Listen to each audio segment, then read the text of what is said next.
응급간호 관리자 여러분 반갑습니다. 저는 응급간호사회 회장 정은희입니다. 이 시간 전국에 계시는 저희 병원 응급간호사회 회원 여러분들의 노고에 깊은 감사를 드립니다. 수도권 및 전국은 코로나19의 확산 가운데 어렵게 세 분의 전문가를 모시고 저희 응급간호 관리자 세미나를 오늘 개최하게 되었습니다. 지금은 전국적으로 깜깜이 환자가 증가되고 있어 응급실의 긴장감이 한층 고조되고 있는 상황입니다. 하지만 우리 모두의 힘을 모아 이 위기를 잘 극복해 나가기를 기대하면서 지금부터 2020년 병원 응급간호사회 간호관리자 세미나를 시작하도록 하겠습니다. 네, 오늘 저희가 준비한 순서의 첫 순서는 코로나19 대응 응급의료기관 감염관리 방안에 대해서 한림대학교 강남성심병원 감염내과 이재갑 교수님을 모시도록 하겠습니다. 네, 안녕하세요. 네, 방금 소개받은 한림대 강남성심병원 감염내과 이재갑입니다. 네, 요새 이제 강의를 하고 다니면 정말 뉴노멀이라는 거를 이제 느끼게 되는데요. 그래서 오늘도 온라인으로 이렇게 만나뵈서 반갑고요. 그 다음에 오늘 주로 이제 말씀드릴 거는 이게 제목을 제가 바꿔야 되는데, 제목이 안 바뀌었네요. 코로나19 감염병 관련 응급의료 현황 및, 향후도 전략과 관련된 부분에 대해서 저희가 이제 감염관리, 특히 응급실에서의 감염관리에 관련된 얘기들을 드리려고 그러는데, 이제 오늘 말씀드릴 주된 내용들은 일단은 코로나19 현 상황에 대해서 좀 분석을 좀 해드리려고 그러고요. 그 다음에 응급실에서 발생한 그런 확진자 사례를 통해서 어떻게 역학조사가 이루어지고 있는지 이런 부분 말씀드리려고 합니다. 사실 지금 이제 전공의들과 전문의들의 파업 상황 때문에 저희 이제 병동에서 이제 환자를 보면 저희들도 고생을 하고 있는데 아마 응급센터에서 이제 진료를 하고 계시는 여러 선생님들 다들 이제 힘들게 보내고 계실 것 같은데요. 어쨌든 오늘 강의를 통해서 지금의 상황을 어떻게 이겨낼지에 대한 얘기들을 주로 오늘 말씀드리도록 하겠습니다. 제가 신종감염병에 이제 관심을 가지고 이제 좀 노력을 하게 됐던 계기가 2014년, 2015년에 이제 서아프리카, 시에라리온에서 에볼라가 이제 유행을 했었을 때, 당시에 서아프리카 시에라리온에 한 달 정도, 2015년 이제 2월 달이었는데요. 한 달 정도 이제 파견을 나가게 됐습니다. 거기서 이제 에볼라 환자들을 이렇게 이제 치료를 하면서, 그러면서 이제 우리도 이런 감염병의 대응에 대해서 노력하지 않으면 상당히 어려움을 겪을 수 있겠다. 이제 이런 생각들을 하고 국내에 돌아오게 됐고요. 2015년 기억하시겠지만 이제 5월 달에 또 이제 우리나라에서 메르스 환자들 한 병원을 중심으로 많이 발생을 했잖아요. 한 186명의 환자 발생하고 38명이 사망했는데 저희 병원도 당시에 환자를 치료했는데 그 38명의 사망자 중 한 명이 또 저희 병원 치료받다가 돌아가시기도 했어서 마음이 많이 아팠었던 적도 있습니다.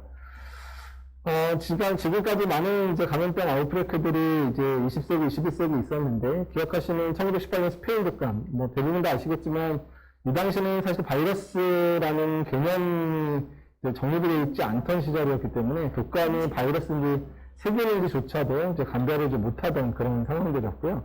그 다음에 1968년도에 이제 홍콩 독감 유행을 했었죠.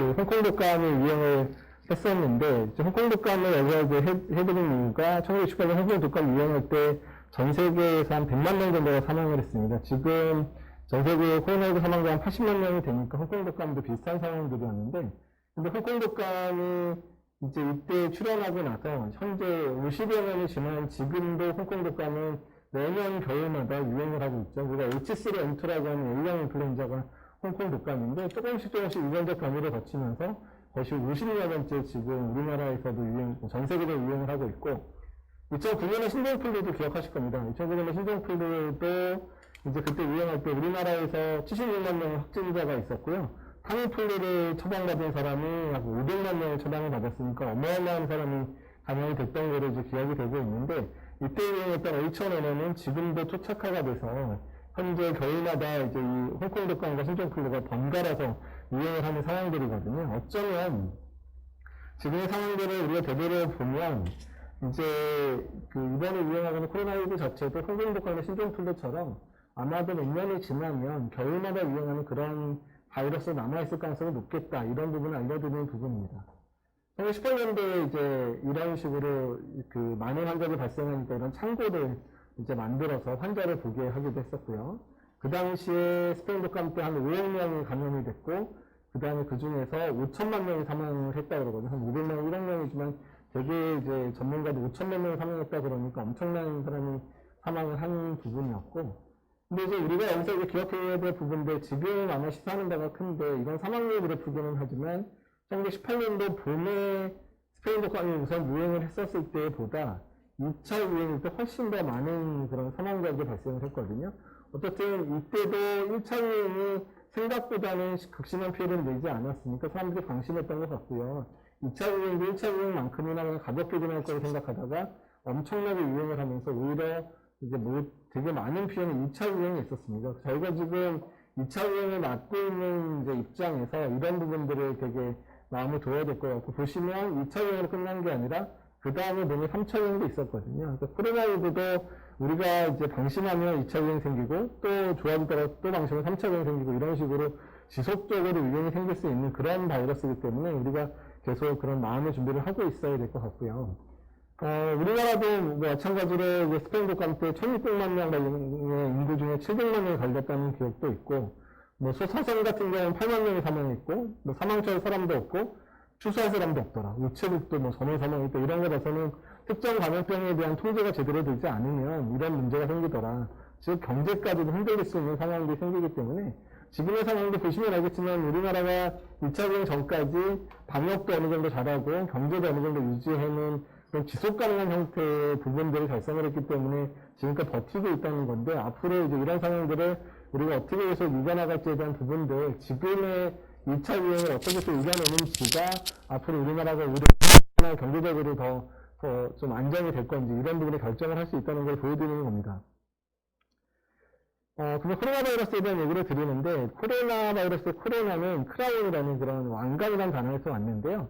이제 바이러스 모양을 보여드리면 이렇게 바이러스 몸체가 있고 이렇게 주변부에 이렇게 스파이크 돌기가 나와 있거든요. 이걸 보면 이제 왕관을 위에서 쳐다봤을 때 머리, 그리고 이제 왕관의 장식물 이렇게 보여서 이제 코로나는 크라운, 이제 왕관에서 왔다고 얘기를 하고, 코로나19, 코로나 바이러스는 이제 현재 이름은 그 사스 코로나 바이러스 2라고 얘기하는데, 어쨌든 사람에게 감염되는 7번째 바이러스가 됐습니다. 워낙에 코로나 바이러스는 이제 4가지가 단순히 감기를 일으키는 바이러스로 유행을 했었고요. 그 다음에 우리가 알고 있는 이제 메르스, 사스 이렇게 6개가 있었는데, 이거는 코로나19가 유행을 하면서 전체 7번째 사람에게 감염되는 이제 코로나 바이러스가 됐다. 이렇게 생각하시면 되고요. 지금 현재 이제 이름은 처음에는 이제 2019 노벨 코로나 바이러스라고 하다가 이제 현재 진단명은 이제 영문으로 코비드-19 코로나 바이러스 인펙션 코로나 바이러스 디지즈라고 해서 코비드 19이라고 부르고 있고, 우리나라는 코로나19로 부르고 있고요. 현재 바이러스 이름은 사스랑 유전적으로 유사하니까 사스2 또는 사스 코로나 바이러스 2라고 현재 바이러스 이름은 부르고 있습니다.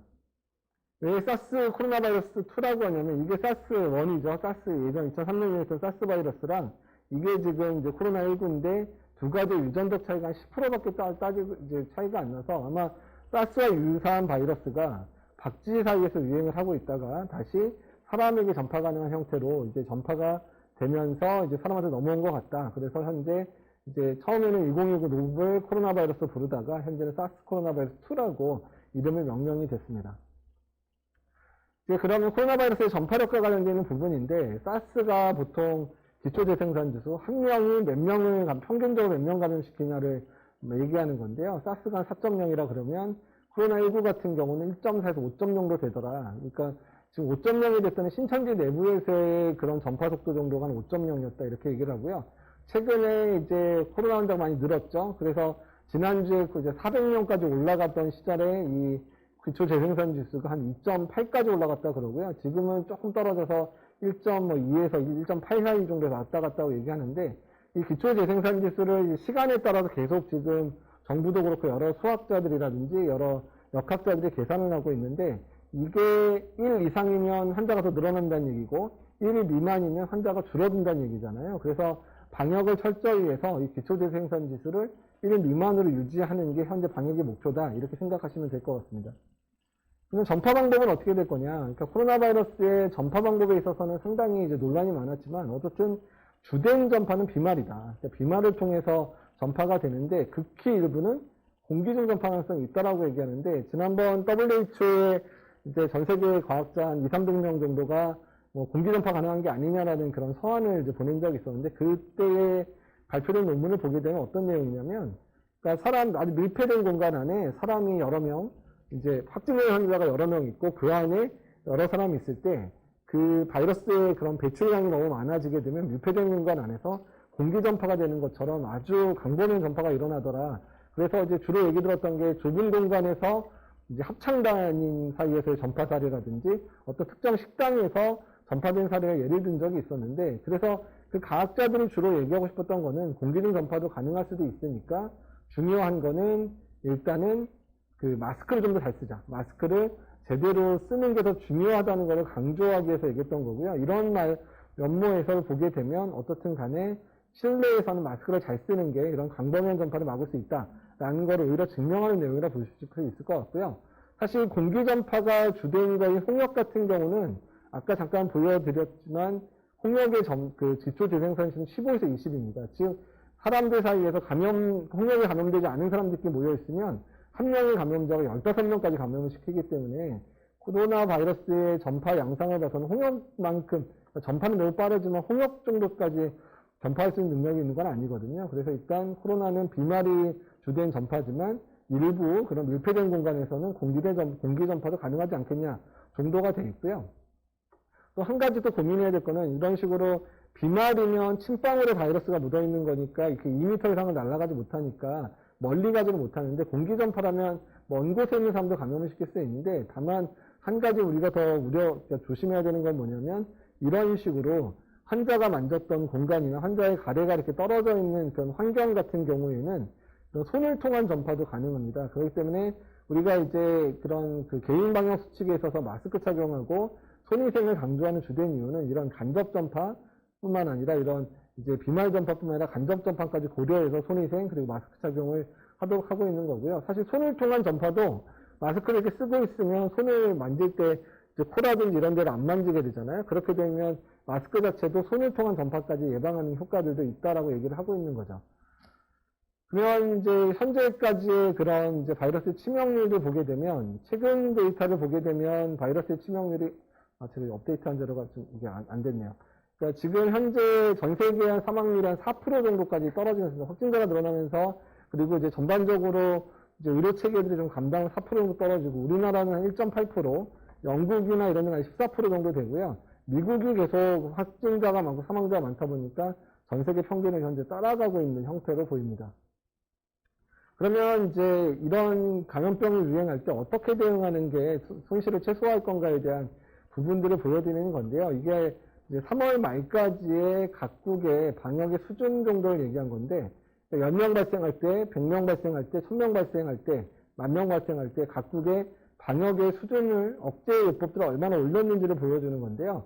보통 우리나라가 지금 제일 앞에 있습니다. 즉 우리나라는 10명일 때 방역의 수준을 확 올리고 또 100명을 올리고 이런 식으로 선제적으로 올렸기 때문에 일단 대구 경북의 상황에 있어서도 잘 버텨낸 거다. 그러니까 한국이 칭찬받는 부분에 대한 부분은 아주 선제적인 그런 방역의 조치들을 가지고 이제 얘기를 해주고 있거든요. 그러니까 이런 면에 있어서 한국이 매우 장점이 이런 부분이라는 부분이기 때문에 사실 지금의 2차 유행을 맡고 있는 상황에서는 이번에도 마찬가지로 선제적인 그런 조치들이 중요하다. 이제 그런 것 때문에 최근에 감염병 전문가, 저를 비롯한 감염병 전문가들이 3단계, 지역 사회적 거리두기 3단계를 빨리 올리는 게 좋겠다 이런 얘기를 하는 이유도 이런 선제적인 조치가 오히려 빠른 그 환자 감소를 이룰 수 있기 때문에 그럴 수 있다라고 얘기를 하고 있는 겁니다. 제일 사실 궁금한 거는 현 상황하고 앞으로 어떻게 될 건가가 제일 궁금하실 것 같은데요. 어쨌든 이제 8월 25일자 확진자를 보게 되면 전 세계 확진자가 이미 2,300만 명을 넘었고요. 지금 거의 매일 20만 명에 30만 명이 발생을 하니까 3, 4일 간격으로 100만 명씩 지금 계속 증가되고 있고 사망자도 이제 80만 명을 넘어선 상황이고요. 그러면 이제 최근에 확진자 커브를 보게 되면 다리다리 가면 갈수록 계속해서 확진자가 늘어나는 패턴들이 계속 보이고 있어서 아직까지 전 세계적인 유행은 끝나지 않았다. 또 오히려 더 악화되고 있다고 보시는 게 맞을 것 같습니다. 그러면 어느 국가가 지금 발병을 선도하고 있냐? 미국이 지금 뭐 지난주는 좀 더 4만 명대긴 하지만 많을 때 7만 명에서 4만 명대를 계속 오가고 있는 거고요. 이 녹색이 브라질인데 계속 3만 명에서 5만 명 사이 계속 지금 왔다 갔다 하고, 최근에 이제 가장 문제가 되는 게 인도가 뒤늦게 유행이 시작되더니 지금 거의 매일 7만 명이 발생을 하고 있거든요. 그러니까 초기에 이제 중국은 이제 초기에 유행하고 지금은 환자 발생이 많지 않은데, 그러니까 우리가 이제 미국, 경제대국인 미국과 또 우리가 경제에 좀 떠오르는 용이라고 하는 브릭스라고 하는 국가 중에 사실은 중국 빼놓고는 러시아도 좀 밑에서 좀 많이 증가하고 있거든요. 그래서 지금 보게 되면, 그러니까 전 세계적으로 이제 그런 경제를 주도하는 국가들이 환자가 많이 발생을 하고 있어서 앞으로 전 세계적인 그런 경제적인 어려움들도 계속될 수 있겠다라는 것을 보여주는 그래프입니다. 그러면 최근에 그냥 여러 국가들, 우리나라랑 비슷한 일을 겪었던 국가들이 어떻게 지냈는지를 좀 보여주는데요. 지금 보시면 호주나 이스라엘이나 홍콩이 대부분 1차 유행은 매우 잘 막았다, 선방했다고 하는 국가들입니다. 근데 보시면 알겠지만 7월을 시작 기점으로 해서 모든 국가들이 다 2차 유행을 맞았거든요. 호주 같은 경우는 7월부터 해서 이제 지금 이제 8월 중순 넘어가면서 2차 유행이 끝나가고 있는데, 보시면 7월부터 시작했으니까 거의 한 달 반, 거의 2달째 지금 유행이 지속되고 있는 상황들을 보여주고 있고, 이스라엘만 하더라도 우리나라보다도 이제 피크가 낮게 한 하루 600명대까지의 환자가 발생하고 나서 1차 유행을 막았지만, 일단은 지금 7월 초부터 2차 유행이 시작돼서 거의 하루에 1000명에서 2000명 수준 벌어지는 게 지금까지 계속 이어지고 있어서 유행이 계속되고 있고, 홍콩도 하루에 뭐 20, 30명 정도 발생을 하다가 최근에 100명 넘는 상황이 발생했는데 강력한 억제 조치법 했습니다. 홍콩 같은 경우는 아예 뭐 3명 이상 모임도 못하게, 식당에서도 2명, 3명 이상 밥도 못 먹게 이제 그 정도로 철저하게 통제를 하면서 지금 이제 8월 중순 되면서 이제 유행이 떨어지고 있는데, 보시면 우리나라가 1차 유행이 끝나고 나서 뭐 이태원이라든지 뭐 이제 여러 가지 상황에서 조금씩 잘 버티고 있다가 이제 8월 달에 여러 가지 좀 안 좋은 요소들이 다 겹쳤던 거죠. 그러니까 첫 번째 안 좋은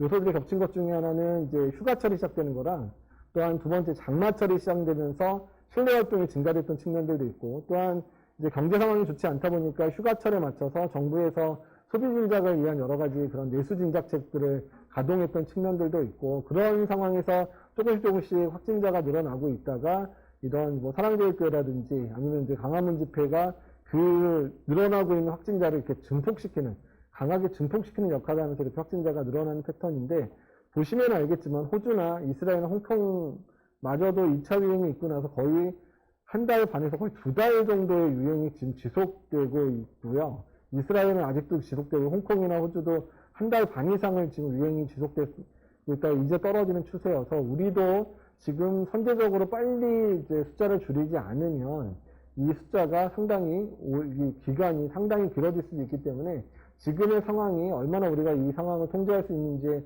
가장 중요한 시기라고 얘기를 할 수 있을 것 같습니다. 그러면 우리나라의 이제 8월 25일까지 확진자를 보게 되면 17,900명이고, 그 다음에 오늘 이제 300명 증가했으니까 이제 18,000명이 넘었겠네요. 그리고 사망자도 이제 310명을 넘어서고 있는데, 사망자의 치명률 분포를 연령별로 이제 나타내 보이면, 지금 80대 이상에서의 사망률이 20%가 넘고요. 70대가 7%, 60대가 한 1.58% 정도 되거든요. 그리고 20대 미만의 사망자가 아직까지는 없습니다. 근데 이걸 보시게 되면 고령층에서 감염자가 늘게 되면 치명률은 올라갈 수밖에 없다는 것을 좀 보여주는 거거든요. 근데 최근에 지금 수도권의 발병 중에 안 좋은 측면 하나가 뭐냐면, 지금 60대 이상의 어르신들에 의한 발병자가 전체 발병자의 3분의 1입니다. 그래서 최근에 사실 사망자가 거의 없다가 최근 이번 주 들어서 사망자들이 1명, 2명씩 해서 보고되는 게, 이런 어르신들에서의 그런 발병이 늘고 그로 인한 사망자가 증가하고 있는 측면도 있어서, 이런 부분에 있어서 상당히 좀 안타까운 상황이라, 아마 사망자는 지금 이제 8월 13일 이후에 확진자가 늘었잖아요. 근데 대부분 환자 상태가 나빠지는 게 입원해서 일주일이 지나가면 본격적으로 나빠지는 환자들이 나오거든요. 그러니까 이번 주, 다음 주까지 아마도 이제 이런 사망자들이 계속 늘어날 수밖에 없는 상황이어서 상당히 지금 이제 중환자 의료체계나 이런 데에 대한 부담이 상당히 가중될 가능성이 높은 상황입니다. 앞으로 이제 유행이 어떻게 될 거냐에 대한 부분에 있어서 많은 분들이 이제 궁금해 하실 텐데, 뭐 보시면 알겠지만 이제 반복적인 재유행 패턴이 맞을 것 같다는 얘기도 계속 나옵니다. 어떻게 되냐면, 보시면 이제 환자가 한번 발생을 해서 강력하게 이제 억제요법, 방역을 하면 떨어졌다가 또 느슨해지면 또 발생했다가 이런 식으로 주기적으로 발생할 거다. 그러니까 지금 우리가 이제 2차 유행을 막고 있는데 2차 유행을 잘 막는다 하더라도 또 느슨해지면 3차 유행도 올 수 있고 4차 유행도 올 수 있다.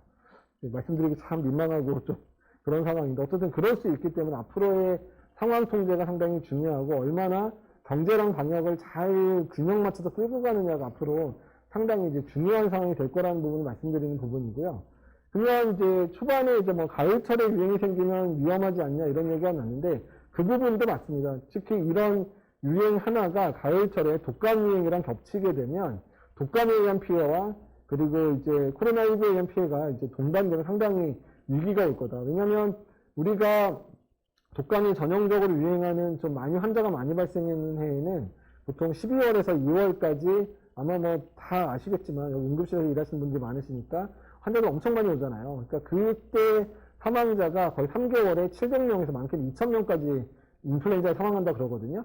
지금 코로나 환자 300명 정도 사망했잖아요. 근데 700에서 2000명 사망하는 그 시기에 만약에 유행이 겹쳐가지고 큰 유행이 돼버리면 뭐 2, 3,000명의 사망은 도 생길 수 있는 상황이라 그 정도 되면 거의 응급의료 체계뿐만 아니라 중환자 의료 체계가 거의 이제 마비 상태에 이를 수 있는 그런 일들도 벌어지기 때문에 우리가 얘기하는 이런 2차, 3차 유행 중에 하나가 인플루엔자 유행과 겹치지 않도록 많은 노력이 필요한 상태고요. 가장 이제 좋은 모델은 뭐냐면 이제 이런 식으로 한번 유행을 하고 나서 뭐 백신이 나온 이후가 될 것 같습니다. 근데 백신도 100% 효과가 아니니까 완전히 종식을 시키지 못할 거고요. 이런 식으로 겨울철마다 2, 3년에 한 번씩 큰 유행을 보이는 이런 패턴, 그러니까 처음에 유행처럼 오지는 않겠지만 겨울마다 이런 집단 발병이 일어나고 또 사람들 간의 발병이 일어나는 그런 형태의 유행이 앞으로 계속될 거라고 예상을 하고 있습니다. 그러면 이제 영국의 예측 모델이 참 의미심장한데요. 그러니까 영국이 이제 아까 전에 R값 얘기했잖아요. R0 값을 시간별로 얘기한 걸 저희가 RT라고 얘기하거든요. RT를 얘기했을 때 이게 이제 RT값 아까 이제 환자 한 명이 평균 1.5명을 감염시킨다라고 얘기하는 걸 9월부터 1.5 수준 정도로 만약 유지를 하게 되면 환자가 얼마나 발생하냐면 1차 유행은 적겠지만 이 정도 환자가 발생할 거다. 최악은 이 정도인데 하고 그렇게 되면 사망자 수도 늘어나고 병실 사용이나 중환자실 사용이 이렇게 늘어날 거라는 걸 보여주는 거고요. 만약에 RT값을 1.1 정도로만 유지를 하면 큰 유행 없이 겨울철을 잘 맞이할 수 있을 거다. 이런 식으로 이제 분석한 자료가 있어서 앞으로 9월, 10월 넘어가면서부터 우리가 얼마나 그런 이제 환자 발생 수를 잘 조정하느냐에 따라서 우리나라의 중환자 의료 체계 또는 응급 의료 체계에 줄 수 있는 영향이 얼마나 최소화될 수 있는지를 알려주는 그런 그래프입니다. 그러면 이제 건국대 수학과의 정은옥 교수님이 이제 매일매일 지금 이제 수도권과 전국 발병상을 가지고 모델링을 해주고 계신데요. 이제 보시면 지금 RT 값이 지난주에 그 한참 이제 16일 이전에 환자 많이 발생했을 때 2.68까지 올라갔고 어제 그제 환자가 적으면서 1.24까지 떨어졌는데 오늘도 좀 환자가 늘어나고 좀 더 올라갈 것 같은데 어쨌든 이제 꽤 많이 올라갔다가 좀 떨어진 추세인데 이 추세를 얼마나 잘 하느냐가 중요하다고 말씀을 드리고요. 그러니까 만약에 지금의 그런 RT 값의 상황 뭐 1.24 정도라고 생각을 하더라도 앞으로 계속 환자가 그러니까 이거를 이제 방역적으로 크게 잘 통제를 못하면 뭐 9월 초까지 하루에 한 400명 넘는 환자가 계속 발생할 수도 있다라는 거고 지금부터 계속 발생 누적 환자가 거의 6,000명 정도가 이제 9월 초까지 발생할 수 있다는 예측이기 때문에 그러니까 지금이 되게 절대절명의 시기라는 겁니다. 얼마나 빨리 환자를 빨리 줄이지 않으면 이런 식으로 엄청난 환자들이 거의 한 달 사이에 발생할 수 있다는 것을 보여주고 있기 때문에 이제 지금 상당히 지금 전국적인 위기가 있는 거고요. 그리고 이제 그러면 우리가 이런 생활 방향되는 것들을 얼마나 잘하느냐에 따라서 환자 발생 커브를 보여주는 건데, 그러니까 이제 환자에 대해서 그러니까 전국 단위의 이제 생활 방역 수준이 0.7 정도만이라도 유지를 한다 그러면 이런 식으로 환자 발생이 쭉 떨어질 건데 0.7 정도면 이런 식의 환자 발생 커브를 보인다는 얘기거든요. 지금의 이제 생활 방역 수준 정도로 지금 있으면, 그러니까 지금의 생활 방역 수준을 좀 더 강화해서 그러니까 사회적 거리두기를 좀 더 강화하지 않으면 환자 발생 커브가 상당히 급격하게 올라간다는 자료를 보여주는 거고요. 수도권은 더합니다. 수도권은 지금보다 훨씬 더 낮추지 않으면 수도권이 지금 이제 그 방역 수준이 한 2 정도로 올라가 있거든요. 그러니까 2월 16일 대구 경북 상황 일어날 때에 비해서 2배 정도의 그런 생활 방역 수준을 그러니까 제대로 잘 안 지키는 측면이 있기 때문에 지금 단위를 빨리 수도권에서의 생활 방역의 수준, 어떻든 사회적 거리두기 수준을 낮추지 않으면 잘못했다가는 이제 8월 말에 거의 800명 이 정도 수준의 확진자가 나올 수도 있다는 것을 보여주는 그래프입니다. 그렇기 때문에 지금 많은 전문가들이 사회적 거리두기의 단계를 빨리 올려야 된다고 하는 이유들도 지금보다 더 강화된 사회적 거리두기를 국민들께서 실천을 해주셔야 확진자 커브를 줄일 수 있다는 걸 이제 보여주는 거여서 이 부분들을 이제 좀 정인호 교수님 허락을 받고 인용을 하는 겁니다.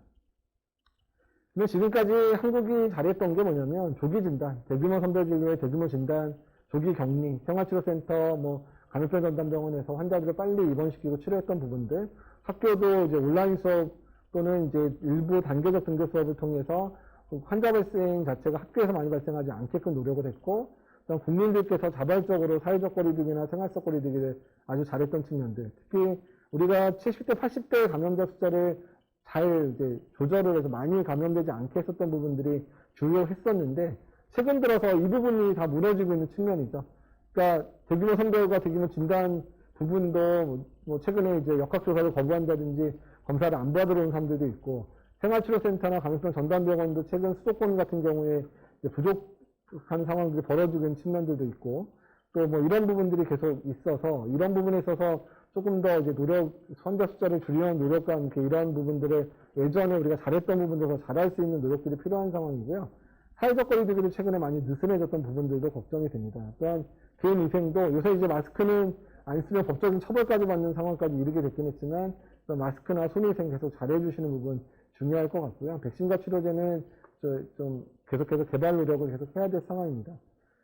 그리고 이제 사회적 거리두기와 관련되어 있는 부분에 있어서 중요한 부분인데, 사회적 거리두기를 할 거면 이게 억제 수준이거든요. 90%까지 하면 발병 수준이 이렇게 떨어집니다. 근데 사회적 거리두기 억제 수준 60%로 하면 90%일 때보다 증가 속도가 훨씬 더 빨라지고요. 20, 30% 대충 하면 아예 안 한 거랑 마찬가지의 환자가 발생을 하기 때문에 사회적 거리두기를 할 거면 선제적으로 아주 강력하게 전 국민이 같이 해야 된다는 것을 보여주는 그래프입니다. 마스크와 관련돼 있어서는 의료진들이 N95 쓰셔야 되고 이런 부분 잘 아실 거고요. 근데 이제 유럽이나 미국에서 마스크 착용이 중요하다는 부분에 있어서 사실 이 부분까지 인정을 했어요. 그러니까 증상이 있는 사람들이 마스크를 쓰면 이런 침방울이나 이런 바이러스 파티클이 날아가는 걸 줄일 수 있다는 부분까지 인정을 했지만, 건강한 사람이 마스크 쓰는지에 대한 부분에 있어서는 많은 미국이나 유럽 사람들이 인정을 하지 않았는데, 이게 사이언스라는 매우 유명한 과학 저널에 실린 건데, 이런 식으로 이제 양쪽이 마스크 쓰는 게 가장 이제 위험 노출 정도가 적어진다. 그래서 이제 유럽이나 이런 많은 국가들이 마스크 착용을 의무화시키고 있는 이런 이유들도 최근에 이런 연구를 통해 바탕으로 마스크 착용이 이런 코로나19 상황에서의 아주 중요한 그런 방어 수단이라는 것을 인정하는 상황이 되었습니다. 그냥 잘 아시는 등급이긴 하지만, 그러니까 보통 미국의 NIOSH라 그러죠. 그러니까 미국의 이런 의료기기에 대한 승인을 담당하는 쪽에서 얘기하는 등급은 N95, 그 다음에 N99, N은 다 NIOSH에서 온 N입니다. N95, 그 다음에 N99. 근데 보통 우리가 이제 확진자를 볼 때 쓰는 마스크 N95 마스크를 쓰고 있죠. 그거의 같은 등급이 KF94 등급이 필터 조건은 같습니다. 필터 조건은 같는데, 다만 KF94 N95의 차이는 이 밀착도와 관련되어 있는 기준이 KF94에 없거든요. 그래서 KF94 마스크를 쓰시면 조금 약간 느슨해 있는 게, 이게 사실 의료용으로 만들어졌다기보다는 이런 미세먼지 때문에 일반인한테 쓰이다 보니까 너무 꽉 찌면 불편해가지고 안 쓰니까 이게 좀 느슨하게 나왔거든요. 그래서 국내에서도 N95 등급에 합당한 게 이제 국산이 개발돼서 이제 보급이 되기 시작했는데, 어쨌든 이런 밀착도, KF94를 쓰더라도 마스크가 잘 쓰여지는 것처럼 밀착도를 잘 개선을 하는 상태에 쓰셔야 되고요. 최근에 KF-AD 등급이라고 그래서 이제 비말 차단 마스크가 됐는데, 이 비말 차단 마스크의 수준은 KF55에서 80 정도의 필터고요. 이 정도 필터 수준이 치과용 마스크랑 수술용 마스크 수준과 유사한 정도에 됩니다. 그래서 일단은 일반적으로 치과용 마스크나 수술용 마스크, KF-AD 등급은 일상적인 생활에 쓸 수 있는 마스크고, 확진 환자를 봐야 되는 상황이거나 자가격리 대상자를 돌봐야 되는 상황에서는 KF94 이상의 등급 또는 N95 이상의 등급을 쓰셔야 된다는 것을 기억하시면 될 것 같습니다. 그러니까 마스크의 구조 보게 되면요, 이게 부직포 자체의 구조를 이렇게 만들어서 이게 필터를 멜트브레인 필터 자체가 부직포로 만든 필터인데, 어쨌든 KF94는 이렇게 두껍게 필터가 되면서 부직포가 여러 겹으로 되어 있어서 수분을 이제 흡수하는 능력이 뛰어난데, KF-AD는 필터는 좀 얇아지기는 했지만 게다가 부직포의 두께가 얇기 때문에 습도가 밀어버리면 이게 그 기능이 빨리 떨어질 수 있는 측면이 있습니다. 그래서 KF-AD 등급의 일상생활 사용할 때는 많이 젖으면 바로바로 이제 마스크를 바꿔주는 게 좋은 건 이제 구조를 보더라도 알 수 있을 것 같습니다. K방역과 관련된 얘기들 뭐 사실 지금 많이 힘든 상황인데 이게 2020년 5월 달까지 그 SDG라 그래서 이제 그 뭐 이런 그 국제협력 하시는 분들은 많이 아는 얘기인데 SDG가 지속 가능한 발전에 대한 것들을 이제 내는 건데 OECD 국가 중에서 우리나라가 코로나19 상황에서 방역이랑 경제 활동, 그러니까 방역도 경제가 이제 버티면서 해야지 이제 그게 되는 거잖아요. 그래서 그 방역도 잘하고 경제도 잘하는 국가들, 그 두 개의 균형을 잘 맞춘 국가를 따져봤을 때 우리나라가 압도적으로 1등을 했었거든요. 그러니까 이만큼이나 사실 우리가 2차 유행 맞기 전까지 정말 잘해오고 있긴 있었는데 이제 모르겠습니다. 2차 유행 끝나고 이 등수가 얼마나 떨어질지 모르겠지만 앞으로 2차 유행도 우리가 얼마나 잘 막느냐 그리고 경제활동의 위축을 얼마나 최소화하느냐가 앞으로 코로나19 상황에서 어느 국가든 얼마나 오랜 기간 잘 버티느냐가 앞으로 제일 중요한 상황이 될 거거든요. 그래서 이게 이제 5월 달인데 이제 우리가 8월, 9월에 레포트에서도 높은 수준을 좀 낼 수 있는 그런 국가가 남아있기를 소망하고 있습니다. 그리고 이제 한국과 미국, 독일의 초기 대응 차이와 관련되어 있는 레포트를 이제 같은 데로 냈는데 사실은 이제 글로벌 헬스 시큐리티 인덱스라 그래서 그 국가가 이런 그 건강과 관련되어 있는 안보 문제를 얼마나 잘 두느냐에 대한 등수를 이미 매겨졌는데 그때 미국이 1등이었고 우리나라가 5등이고 독일이 10등인데 근데 보시면 이번에 이제 코로나19 초기 대응 상황을 보면 미국이 상당히 뒤쳐졌잖아요. 그러니까 그 차이를 설명하는 겁니다. 그러니까 우리나라가 테스트의 역량을 얼마나 잘했느냐 보여주는데 우리나라가 다른 국가는 테스트 제대로 하지도 않는 전에 그러니까 우리는 벌써 2월 초부터 테스트를 시작해서 이렇게 점진적으로 테스트 역량을 올렸는데 독일 같은 경우에 이미 우리나라보다 거의 한 보름, 한 달 정도 늦었죠. 우리가 2월 초에 테스트를 시작했는데 3월 초부터 테스트를 시작했는데 테스트 역량을 확 늘리면서 뭐 독일은 워낙 기술 강국이니까 그러면서 이렇게 늘리면서 통제를 하기 시작했고 미국은 훨씬 더 한 달이 넘도록 특히 미국이 3월 때부터 확진자가 확 늘었는데 테스트는 훨씬 늦었다. 우리나라보다 훨씬 늦게 됐기 때문에 미국이 초기 대응에서 지역사회 내의 감염자들을 제대로 찾지 못했던 부분들이 그 전체적인 그 국가별 방역에 상당히 영향을 줬다는 얘기인데요. 그러니까 어쨌든 이만큼이나 선제적으로 잘하는 게 어쨌든 중요하다는 걸 보여드리는 측면이라 지금도 2차 유행에서도 우리가 얼마나 선제적으로 대응하느냐가 중요한 거를 이제 말씀드리는 부분입니다. 아무튼 K방역 가치와 관련된 거 의료체계 우수성, 뭐 의료보험 때문에 의료 접근성이 뛰어나서 사실 지금 코로나19 검사 정부에서 다 무료로 지금 해주고 있잖아요. 그러니까 이런 국가 사실 많지 않거든요. 그러니까 하고 심지어 치료도 다 무료로 해주고 있죠. 그리고 사실은 이제 중환자실하고 병상이 여러 이제 그런 의료 관리하시는 분들 얘기로는 좀 과잉 공급돼 있다고 했는데 과잉 공급된 게 이렇게 잘 써먹기는 이번에 코로나 정말 잘 써먹은 상황이 됐고 그리고 우수하고 확률적인 이제 의료인들이 있다는 거. 그다음에 기술적 진단키트나 뭐 드라이브스루, 워크스루 같은 창의적인 접근이라든지 이런 부분들 우수한 부분 잘 알고 계실 겁니다. 그다음에 이제 민주정부의 거버넌스 부분도 중요하다고 생각이 드는데 어떻든 질병관리청의 승격도 이번에 결정이 됐고 일단 철저한 방역을 통해서 국경 통제 없는 감염병 조절 이 부분도 전 세계적으로 되게 찬사를 받는 부분이고요.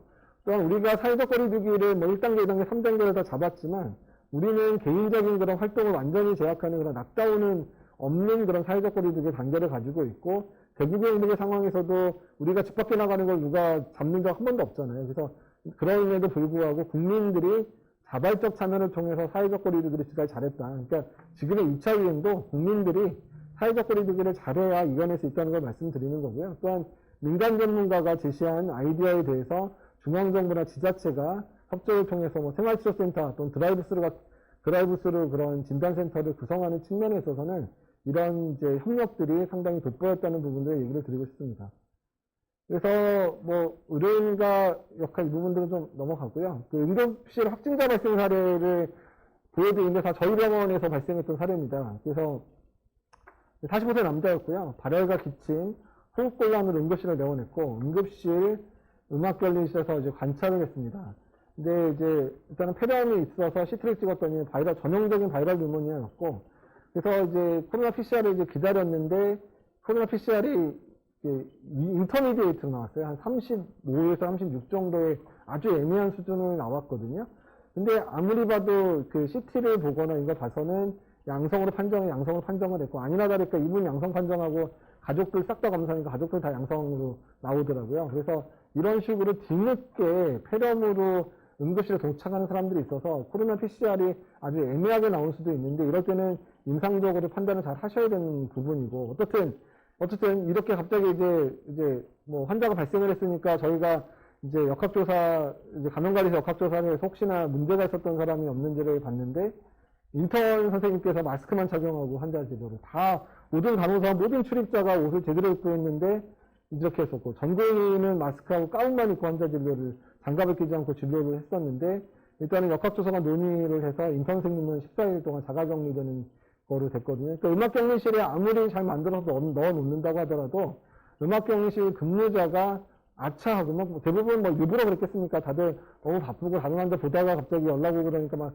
뛰어들어가다가 안 입고 들어갔지만, 이런 상황 때문에 이제 의료진이 한 명씩 이제 14일간 자가격리 들어가게 되면 사실 많은 부분에 있어서 고생을 하게 되거든요. 그 다른 사례 같은 경우 이런 사례인데, 그러니까 예전처럼 환자 발생했다고 다 문 닫고 이러지 않습니다. 어쨌든 역학조사를, 그러니까 최근에는 대부분 보호를 대부분 잘하고 계신 상황에서 환자를 보고, 대부분 열나거나 호흡기 증상이 있으면 음악격리실에서 먼저 환자를 보기 때문에, 그러니까 바로 문을 닫지는 않고요. 일단은 이제 노출 범위가 광범위하면 일단 문을 닫고 이제 조사를 하기도 하고, 이런 식으로 노출 범위가 이제 많지 않은 경우는 일단은 이제 환자 상황, 그러니까 기본적으로 이제 그 접촉이 가능한 사람들만 근무 배제를 한 상태에서 운영을 하기도 하고 있습니다. 이 환자 같은 경우는 이제 76세 남자였는데 호흡곤란으로 내원했고요. COPD로 집에서 O2 2리터를 상시 적용을 환자라 집 밖에도 안 나가는 환자죠. 그러니까 당연히 이 사람이 누구한테 걸렸겠어 생각을 했는데, 그래서 응급실 음악격리실에서 관찰을 했는데 검사가 좀 늦게 나올 것 같아서 저희가 폐렴 선제격리 병동으로 입원을 시켰는데 다음날 PCR 양성이 나왔습니다. 그래서 또 발칵 뒤졌죠. 이제 병동이랑 응급실이 노출됐는데, 응급실 같은 경우는 이제 이미 인턴 선생님 한 분이 그런 적이 있어서 했는데, 이때 또 전공의 한 명이 마스크만 착용하고 환자 진료를 또 했어요. 근데 다행히 시간이 짧아가지고 이 친구는 격리 갔는데, 또 이 친구가 또 이거 하고 휴가 얻어가지고 지방까지 들어가 있었어도 당장 올라가 그래가지고 이제 자가격리 시켜놨다가 다행히 이제 뭐 안 했는데, 문제는 병동 간호사가 이 환자를 보고 나서 다음 환자 방을 들어갈 때 가운을 탈의를 안 하고 다른 병실 환자한테 그냥 들어간 거예요. 그러니까 이렇게 되면 본인의 보호가 되는데, 이게 환자가 만약에 이제 기침을 하거나 아니면 환자랑 이제 스쳐 지나게 되면 이제 가운 있잖아요. 덧가운, 얼마나 가운은 덧가운이죠. 덧가운에 눕게 되면 그 상황에서 손위생이나 이런 거 잘 안 했다든지, 아니면 환자랑 이렇게 밀착할 만한 행동을 하게 되면 환자한테 간접적으로도 전파되는 상황들이 발생을 하거든요. 그러니까 그런 문제 생겨서, 어쨌든 이런 문제 때문에 사실 간호사를 자가격리할 건 아니었는데 차는 자가격리 시켰고, 이때 그 탈의 안 한 상태에서 만났던 환자 두 분은 뭐 자가격리상 느끼진 않았지만 병원 차원에서 잘못한 부분이 있어서 저희가 1인실을 그냥 무료로 사용할 수 있게 해주고 나서 14일 채우고 환자를 퇴원시켰거든요. 그래서 어떻든 이런 상황에서 예전처럼 환자 발생한다고 문을 다 닫고 몇 시간씩 문을 닫는 형태로는 운영을 하진 않는데, 어쨌든 노출 자체가 광범위했다. 즉 확진이 된 사람이 응급실에 음악격리실에 있지 않은 상태에서 있었다든지 이런 상황이면 일단 노출 범위가 광범위하니까 일단 문을 닫고 역학조사를 시작하지만, 이런 식으로 음악격리실에서 잘 관리가 됐으면 음악격리실 출입자에 대한 부분들만 잘 관리하는 상황으로 저희가 이제 보통은 이제 해결을 하고 있다, 이렇게 이해를 하시면 될 것 같습니다.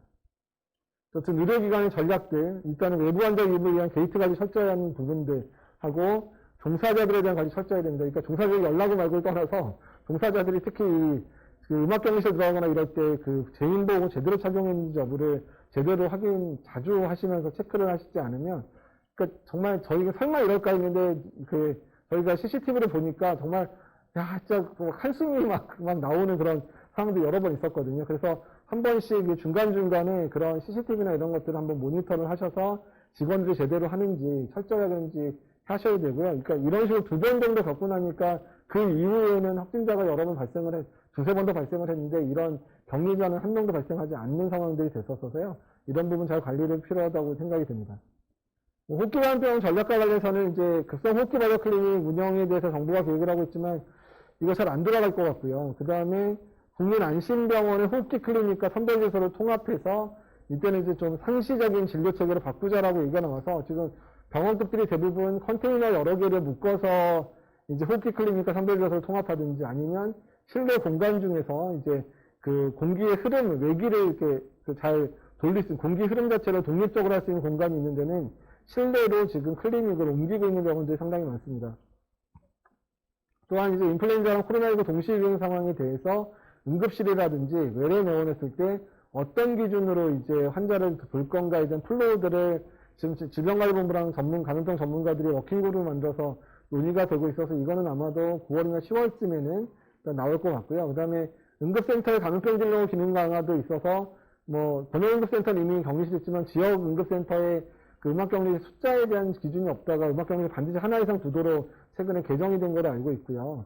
그 다음에 선별조서 비운영 시간에 응급센터 방문하는 호흡기 발열 환자에 대한 진료 체계도 지금 이제 요 인플루엔자 체계와 더불어서 어떻게 할 건가에 대한 플로우들을 계속 만들고 있는 상황입니다. 또한 응급실 의료진의 평상시, 그러니까 이게 매번 환자들이 올 수 있다고 해서 도구를 다 착용하고 있기도 힘들지만 또 그러다가 또 응급실 노출되면 응급실 폐쇄되는 것만큼 병원에 타격이 없기 때문에 이런 평상시 또는 감염병 환자 진료 시에 개인보호구 표준화와 관련된 부분들도 이런 응급 의료진들 차원에서 노력이 필요할 거라 생각이 듭니다.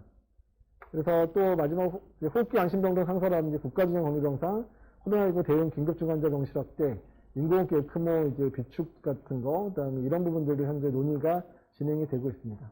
백신 개발 얘기는 좀 뭐 간단하게만 할 텐데요. 지금 미국이랑 영국, 중국 백신들이 좀 빠르다. 그래서 빠르면 올해 10월에서 12월 사이에 3상 연구가 끝날 것 같다는 얘기고, 그렇게 되면 이제 출시가 되는데 우리나라는 1년 정도 늦어져 있습니다. 우리나라 백신이 아마 이제 3단계 연구 종료 시점을 내년 말이나 2022년 초로 생각하고 있기 때문에 거의 이제 외국이랑 1년 정도 차이가 나는데요. 지금 여기서 지금 노바백스라는 회사 거하고 이 옥스퍼드에서 만든 백신 같은 경우는 우리나라 SK바이오사이언스라는 회사랑 이미 이제 그 생산 계획을 우리나라는 백신 공장이 되게 좋은 공장이 있어서 여기서 이 두 가지 백신은 우리나라 생산을 하게 될 것 같아서 아마도 내년 상반기에는 외국의 백신을 국내 생산해서 일부를 이제 접종하는 형태로 진행이 될 거고, 내년 말 이후에는 이제 우리나라 자체 개발한 백신을 접종하는 그런 투트랙 전략으로 현재 준비를 하고 있습니다. 그리고 치료제와 관련되어 있는 부분들은 일단은 뭐 이제 하이드록시클로로킨 이미 이제 아무 소용 없다라고 이미 증명이 됐고, 에이즈 치료제인 칼레트라도 아무 의미 없다라고 이미 논문이 나온 상태고, 그리고 이제 렘데시비어는 이제 병의 기간 정도 단축하는데 중증 환자가 악화되는 것을 막아주는 수준 정도다. 사망률 개선 효과는 높지 않다. 이렇게 나와 있습니다. 그리고 국내에서 여러 약들이 임상이 되고 있는데 저희도 몇 가지를 하고 있는데 그다지 효과가 있는 약들이 별로 안 보여서 일단 현재 기다리고 있고, 오히려 기다리기는 다음 달부터 혈장 치료제가 임상이 시작이 되고요. 아마 올해 말부터 혈장 치료제, 이거는 이제 확진자의 혈액에서 환자 코로나19에 잘 되는 항체만 이렇게 출현해가지고 농축한 제제거든요. 그래서 지금 60자에서 임상 연구 9월 달에 시작을 하고 있는데 아마도 이거는 비축을 확진자들이 많이 헌혈을 해주셔야 되긴 하지만 일단 비축을 해놨다가 중증 환자 중심으로 사용이 될 것 같고, 항체 치료제는 이제 혈장 치료를 한 단계 더 발전해서 이 잘 듣는 항체를 유전자 재조합을 통해서 대량 생산하는 기능인데, 지금 셀트리온이 이제 사람 대상 일상에서 이제 안전하다는 걸 증명을 했다 그러고요. 실제 환자 대상의 연구들이 이제 시작이 돼서 아마 올해 말까지 진행되면 내년 초에 아마도 이제 뭐 효과가 증명되면 나올 것 같고, 삼성바이오로직스는 위탁 생산, 외국에서 만드는 거를 위탁 생산하겠다 이렇게 계약이 된 상황이라 아마도 좀 그나마 나은 치료제들은 내년 초가 되면 나오지 않을까, 특히 국산도 내년 초가 나오지 않을까 생각을 하고 있습니다. 그래서 이제 마지막 슬라이드인데요. 그러니까 앞으로 감염병과 함께하는 일상이 될 거다. 뭐 계속 요새 조금만 조용했다 그러면 뭔가 계속 발생하잖아요. 뭔가 감염병 상황이. 그래서 코로나19도 장기적인 토착화 될 수도 있고, 또 코로나19가 토착화될 무렵에 또 새로운 바이러스가 또 대두될 수도 있겠다. 그리고 앞으로 비대면 문화 강화될 거다. 또한 우리나라의 감염병 모델이 다이나믹하고 국민의 자발적 능동적 모델인데 이런 부분 잘해서 2차 유행도 잘 막았으면 좋겠고요. 의료체계도 앞으로 이제 비대면 진료인데 저는 뭐 온라인 진료 이런 걸 얘기하는 게 아니라, 그러니까 응급실 출입할 때도 이제 출입하기 전에 일단 환자가 열이 있는지 호흡기 증상이 있는지를 일단은 뭐 인터폰이든 아니면 뭐 화상이든 이런 거를 먼저 체크를 하고, 그게 맞으면 이제 그 응급실로 이제 그런 위험성 응급실로 진입하고, 만약에 뭐 호흡기 증상 이런 게 있으면 다른 쪽으로 해서 환자를 보는 이런 식의 그런 비대면 방식의 그런 트리아제 방법들이 앞으로 이제 이제 어쨌든 확립이 돼야 될 상황으로 생각이 되고요. 앞으로 호흡기 감염병 진료를 강화하거나 병원 이용 패턴도 이제 병원 꼭 필요하지 않으면 안 오는, 이런 병원은 꼭 필요할 때 오는 데라는 인식을 강화시켜야 될 것 같고요. 또 공공의료의 강화 측면들도 앞으로 계속 변화될 방향으로 생각이 됩니다. 예, 이거로 강의 마치고요.